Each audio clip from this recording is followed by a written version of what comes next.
জানিয়ে দিব হাতে থাকা গুরুত্বপূর্ণ আপডেট বাংলা সংবাদ। প্রথমেই সংবাদ শিরোনাম। গাজীপুরে শ্রমিকদের বিক্ষোভ ভাঙচুর, কারখানায় অগ্নিসংযোগ। এরপর জানিয়ে দিব ছাত্র আন্দোলনে নিহত ৬২৫, আহত ১৮,০০০ বললেন স্বাস্থ্য সচিব। আরও জানিয়ে দিব হত্যা মামলায় সাবেক প্রধানমন্ত্রীর জ্বালানি উপদেষ্টা ৪ দিনের রিমান্ডে। এরপর জানিয়ে দিব দুদকের অনুসন্ধান শুরু, প্রতিমন্ত্রীর সরকারি বাসভবন ছিল ঘুষের হাটবাজার।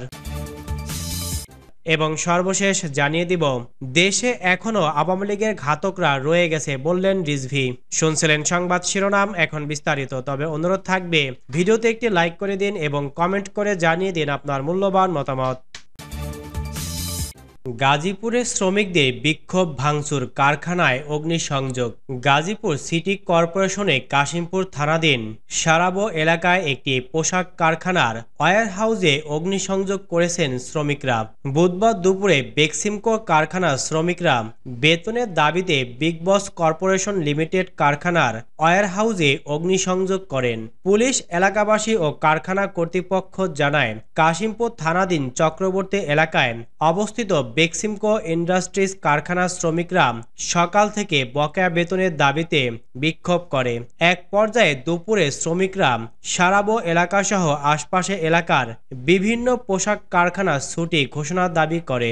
এছাড়া ওইসব কারখানার শ্রমিকদের কাজ বন্ধ করে তাদের সঙ্গে বিক্ষোভে অংশ নিতে বলে। ওইসব কারখানার কাজ বন্ধ না করায় বেক্সিমকো কারখানার শ্রমিকরা বিভিন্ন কারখানার সামনে গিয়ে জানালার কাজ ও গেট ভাঙচুর চালায়। এতে আতঙ্কিত হয়ে অনেক কারখানা ছুটি ঘোষণা করে কর্তৃপক্ষ।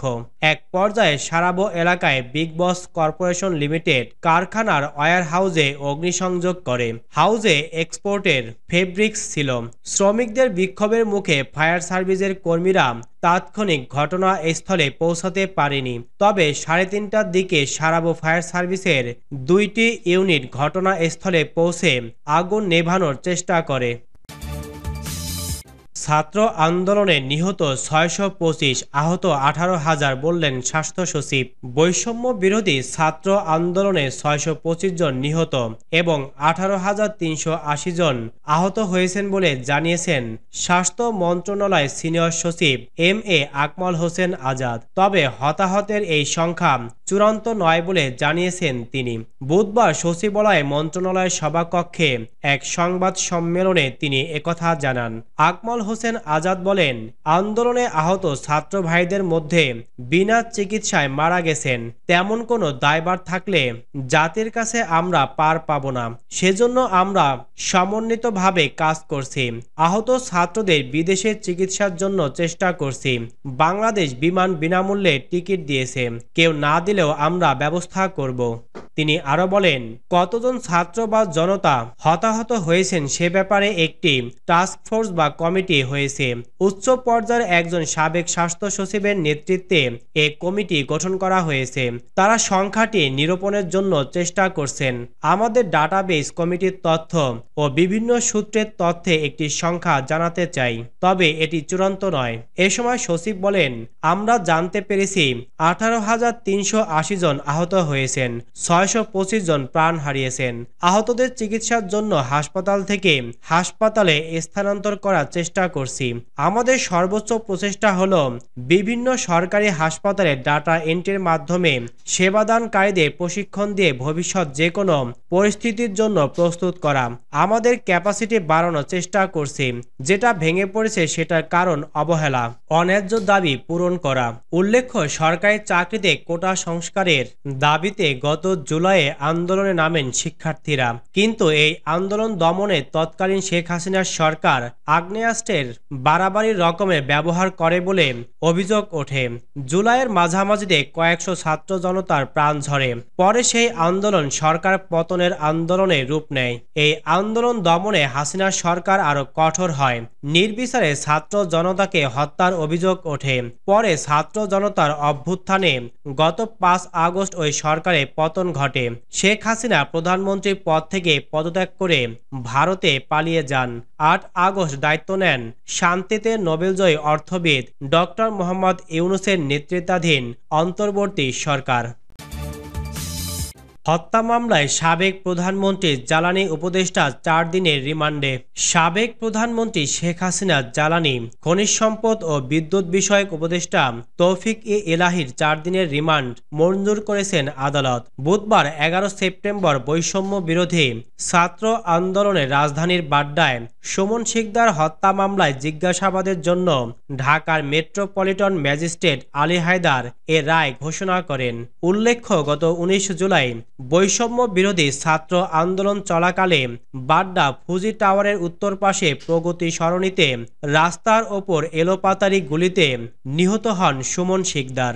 এ ঘটনায় তার মা মাসুমা বাদী হয়ে একটি হত্যা মামলা দায়ের করেন। এ মামলায় সাবেক প্রধানমন্ত্রী শেখ হাসিনা সহ 179 জনকে আসামি করা হয়। ওই হামলায় তৌফিক-ই-ইলাহীকে সাসপেন্ড আসামি হিসেবে চিহ্নিত করা হয়েছে। এর আগে তৌফিক-ই-ইলাহীকে মঙ্গলবার 10 সেপ্টেম্বর বিকেলে ঢাকার চিফ মেট্রোপলিটন ম্যাজিস্ট্রেট CMM আদালতে হাজির করা হয়।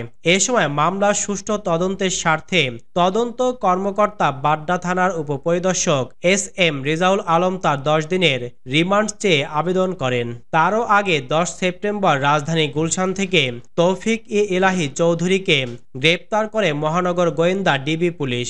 সাবেক এ জ্বালানি উপদেষ্টা civil service of Pakistan CSP কর্মকর্তা হিসেবে চাকরিতে যোগ দেন। বিভিন্ন মন্ত্রণালয়ে সচিব হিসেবে দায়িত্ব পালনের পর 2002 সালে অবসরে যান তিনি। 2009 সালে আওয়ামী লীগ সরকার ক্ষমতায় আসার পর থেকে তিনি সাবেক প্রধানমন্ত্রী শেখ হাসিনার জ্বালানি, খনিজ সম্পদ ও বিদ্যুৎ বিষয়ক উপদেষ্টা ছিলেন। দুদকের অনুসন্ধান শুরু। প্রতিমন্ত্রীর সরকারি বাসভবন ছিল ঘুষের হাটবাজার। প্রাথমিক ও গণশিক্ষা বিষয়ক সাবেক প্রতিমন্ত্রী জাকির হোসেনের ঢাকার মিন্টো রোডের সরকারি বাসভবন ছিল ঘুষ লেনদেনের হাটবাজার। প্রাথমিক শিক্ষা মন্ত্রণালয়ের অধীন পিয়ন থেকে শিক্ষক পর্যন্ত নিয়োগ ও প্রকল্পের ঘুষের টাকা লেনদেন হতো ওই ভবনে বসেই। তার স্ত্রী ও ভাগিনা সহ নিকট আত্মীয়রা ছিল দুর্নীতির মাধ্যম। গত বছরের ডিসেম্বরে বাধ্য হয়ে ঘুষের টাকা ফেরতও দিতে হয়েছিল জাকির সিন্ডিকেটকে। কুড়িগ্রাম থেকে সংসদ সদস্য নির্বাচিত হওয়ার পর থেকে অনিয়ম দুর্নীতির মাধ্যমে সম্পদের পাহাড় গড়ে তোলেন সাবেক প্রতিমন্ত্রী জাকির হোসেন। দুর্নীতি দমন কমিশনের দুদক গোয়েন্দা অনুসন্ধানে বহু অভিযোগের প্রমাণ পাওয়ার পর বুধবার 11 সেপ্টেম্বর দুদকের প্রধান কার্যালয় থেকে এ বিষয়ে প্রকাশ্যে অনুসন্ধানের সিদ্ধান্ত নেওয়া হয়েছে। দুদকের উপপরিচালক মোহাম্মদ আখতারুল ইসলাম বিষয়টি নিশ্চিত করেছেন। দুদকের অনুসন্ধানে দেখা গেছে জাকির হোসেনের বিরুদ্ধে নিজ নামে রৌমারী এলাকায় 10% জমিসহ দোতলা বাড়ি আছে। রৌমারী কুড়িগ্রামে 3.28 একর জমিতে মার্কেট ও চাতাল রয়েছে। বিভিন্ন ব্যাংক ও ব্যবসায় বিনিয়োগও রয়েছে ওই এলাকায়। তার নামে 5,18,90,000 টাকার স্থাবর ও অস্থাবর সম্পদ রয়েছে। প্রাথমিক ও গণশিক্ষা মন্ত্রণালয়ের প্রতিমন্ত্রী থাকাকালে ক্ষমতার অপব্যবহারের মাধ্যমে অবৈধভাবে কুড়িগ্রামে 26টি বিদ্যালয় শিশু কল্যাণ ট্রাস্টে অন্তর্ভুক্তি অনুমোদন দেন তিনি, যেখানে ঘুষের লেনদেন হয় বলে তথ্য রয়েছে। দেশে এখনো আওয়ামী লীগের ঘাতকরা রয়ে গেছে বললেন রিজভী। বিএনপি সিনিয়র যুগ্ম মহাসচিব রুহুল কবির রিজভী বলেছেন, দেশে এখনো আওয়ামী লীগের ঘাতকরা রয়ে গেছে।